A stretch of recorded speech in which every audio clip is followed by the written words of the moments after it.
Excellent news. It means that Dragon is now able to power itself all the way the rest of the way to the space station. Dragon is now on its way to the space station. When Dragon arrives in just a couple of days, the spacecraft and the space station will establish a direct communications link, and then Dragon will slowly approach, pausing at several checkpoints to ensure that everything is still going as expected. Eventually, as Dragon approaches closer and closer, the European Space Agency astronaut Alexander Gerst will reach out and capture the Dragon. Next, ground commands will be sent to Mission Control, or from Mission Control in Houston, for the space station's robotic arm to reach out, rotate, and install it on the bottom of the space station's Harmony module. Well, 13 and a half minutes since liftoff when that entire rocket was at Cape Canaveral. We had some great views. The weather cooperated today. The ground winds weren't too high. We were able to launch right out the opening of the window. Unique capability. Great stage separation. By your screen, that's a view inside the trunk. But as you heard from some of the background noise, confirmation of a good orbit did land in the water. Capability. Well, the good news is we've got a lot of telemetry. Some of the science experiments that are in the trunk right there.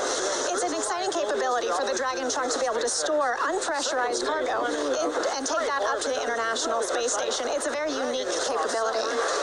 The solar rays coming out, all told, another great day for SpaceX and NASA.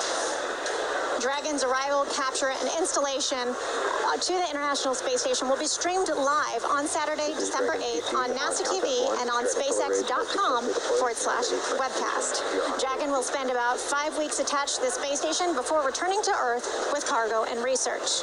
Please follow NASA and SpaceX on our social media pages for ongoing updates. I personally will be covering that news currently on a nominal trajectory, so please tune in for that primary mission to get that Dragon spacecraft into orbit. To NASA, the range, the FAA, and you if you are tuning in. Recovering propulsion communications. Recovering propulsion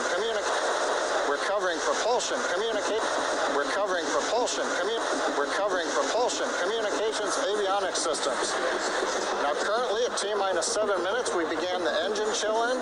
Valves that previously were closed were opened. That allowed fuel and liquid oxygen to flow out of the propellant tanks down to the turbo pumps.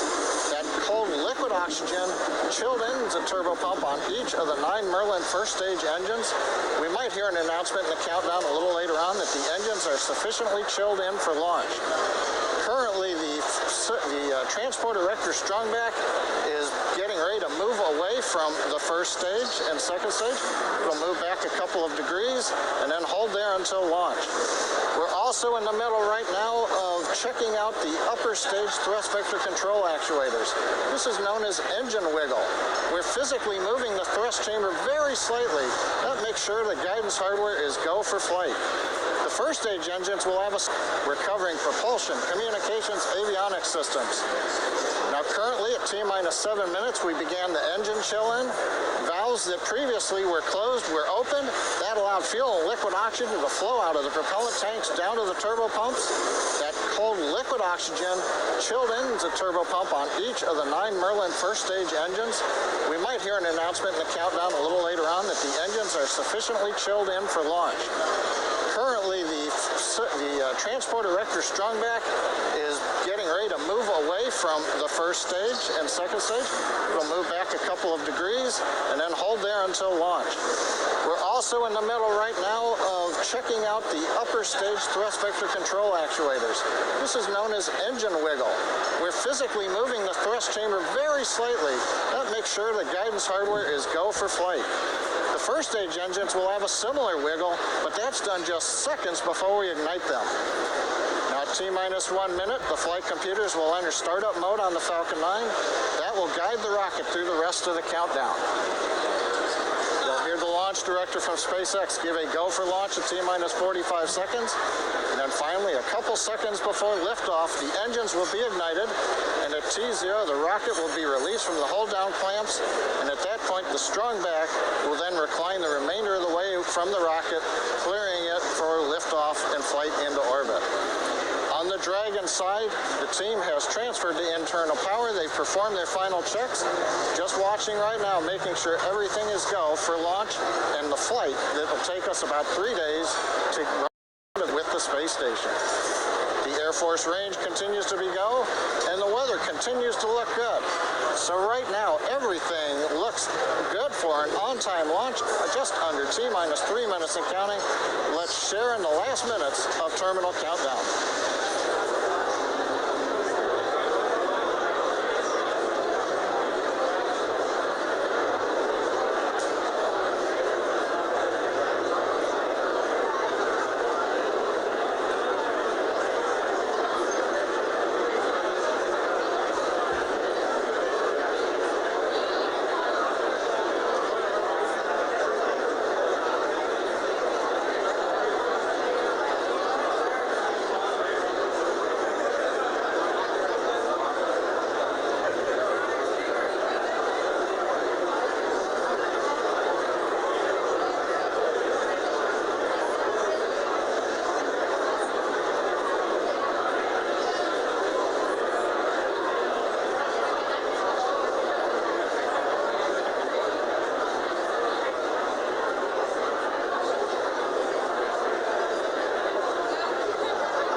Stage 2 locks look complete.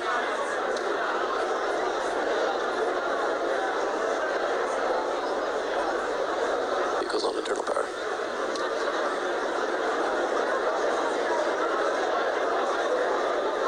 Ground gas closest starting.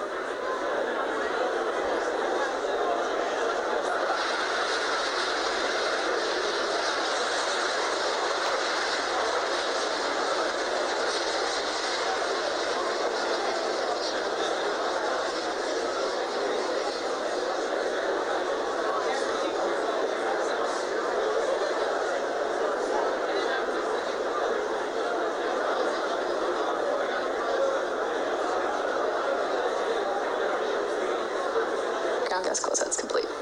Dragon is in startup. Falcon 9's in startup.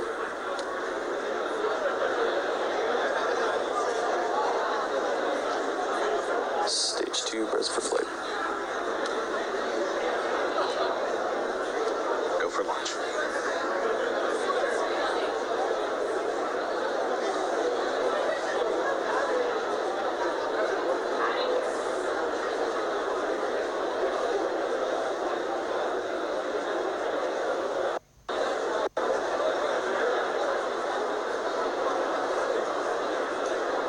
Stage 1's at startup pressures.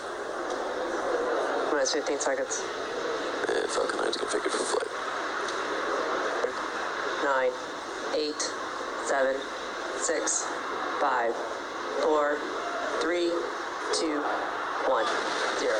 Ignition, liftoff.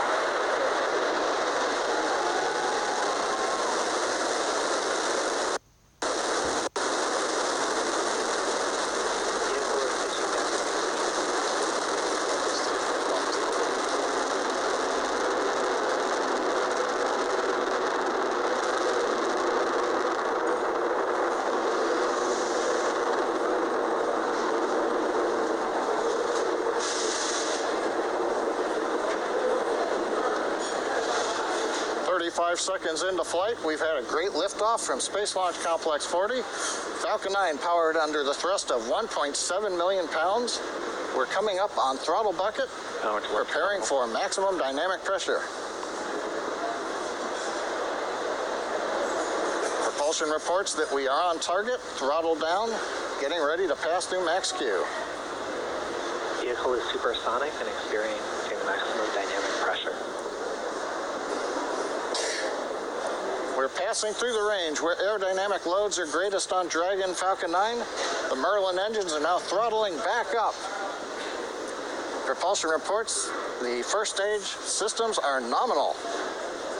Great views from the cameras here. The blue skies, a nice daylight launch, showing Falcon 9 with Dragon headed downrange.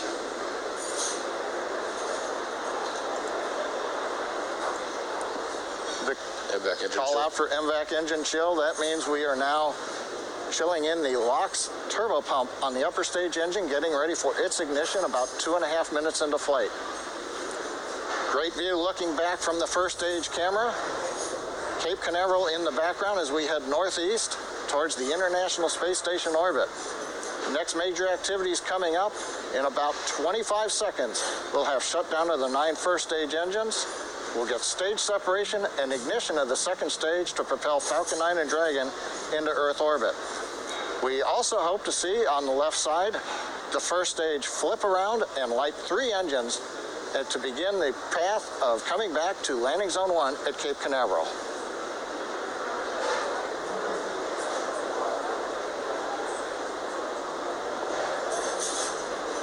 Eco.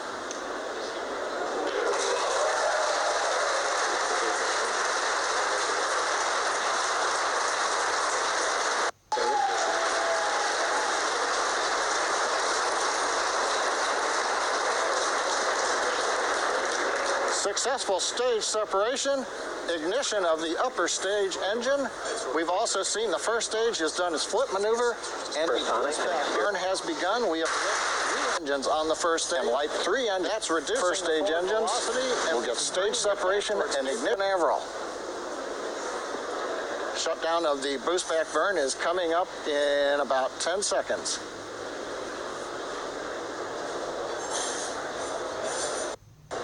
Second stage continues to look good on power. On the right-hand side, you may have seen an object passing the nozzle of the upper stage engine. That's the Dragon nose cap that's generated at this point in flight. We've heard the call-out shutdown on the boost back burn. First stage has completed the first of 3 planned burns that will result in return to Landing Zone 1 on Cape Canaveral, just a few miles from where the first stage just lifted off. You can see the grid fins slowly opening. The large titanium fins, we allow them to open slowly. Given the mass of the fins, we don't want them to open too rapidly. Second stage continues to look good. First stage good. T plus 4 minutes into flight. All systems are go. As you just heard from John, we had a beautiful, clear liftoff of the Falcon 9 from Cape Canaveral. And right now, there's 2 things happening simultaneously. On the left-hand side of your screen, you can see a camera that's on the top of that Falcon 9 first stage, currently pointed down the length of the first stage. You can see the titanium grid fins, and that will be executing its re-entry burn at about T plus 6 minutes and 30 seconds. And then on the right-hand side of your screen, you can see the engine nozzle of that Merlin vacuum engine on the second stage. That is currently accelerating the Dragon spacecraft to match orbit with the International Space Station for its eventual berthing maneuvers. It's an interesting semantic point that the process of connecting the Dragon to the space station is called berthing with an E.